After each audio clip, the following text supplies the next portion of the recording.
certainly frustrating to have your export from Final Cut stopped by an error message. But the most frustrating thing is not knowing how to clear that message. In this fast and easy Final Cut tutorial, I'm going to show you how to clear that error so that you can continue with your export. I'm Bruce McBride, and I can provide one-on-one personal tuition on Final Cut over the internet. Sharing your screen, just click on the link below. If you haven't done so already, please like, subscribe, and press the bell. There are many reasons why an error will occur during exporting. Most frequently, errors are caused by bad render files or a corrupted frame in the timeline.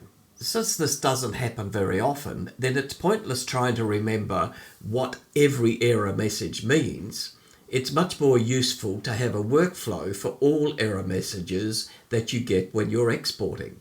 There are two criteria that will speed up your workflow.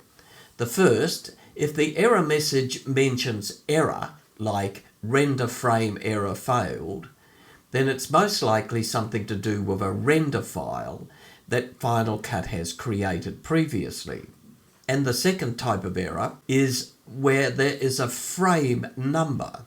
Then it's likely to be a corrupt frame in the timeline. The processes that you do are the same, but the order that you do them may speed things up. So let's look at the first workflow, and that's where you have a potential render file issue. So select the project in your browser and go to the File menu, delete generated project files, delete all render files, and then press OK. So now you would quit Final Cut, relaunch it, and try the export again, whatever you're exporting, say master file. If you get another error message, then refer to this next workflow 2.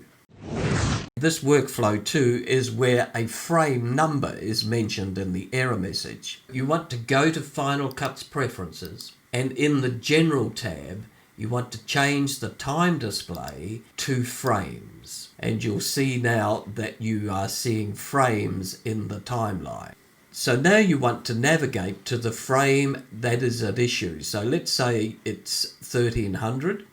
So we'll simply type in here 1300. The playhead has moved to that frame, and this is the clip that's at issue. So select that clip in the timeline. So now press Shift F, and that will take you to the original footage in the browser.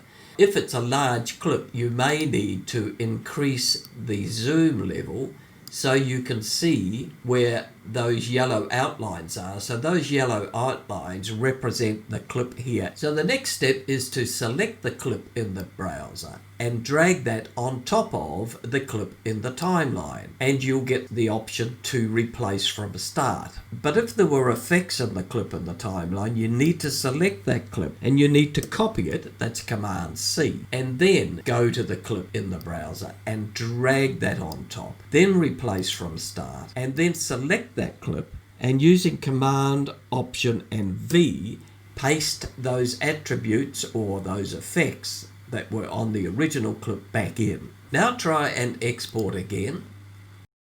If you get another message with the same frame number as on the previous error message, then what I'd do is I'd go and try workflow 1, that's deleting the render files. If it's a different number in the error message, it implies that there's a second corrupted frame in the timeline, so repeat workflow 2. Hopefully there's not too many corrupted frames, and I'd suggest if you are finding a lot of corruptions that you try deleting the render files as well. That's the workflow 1, as well as trying workflow 2.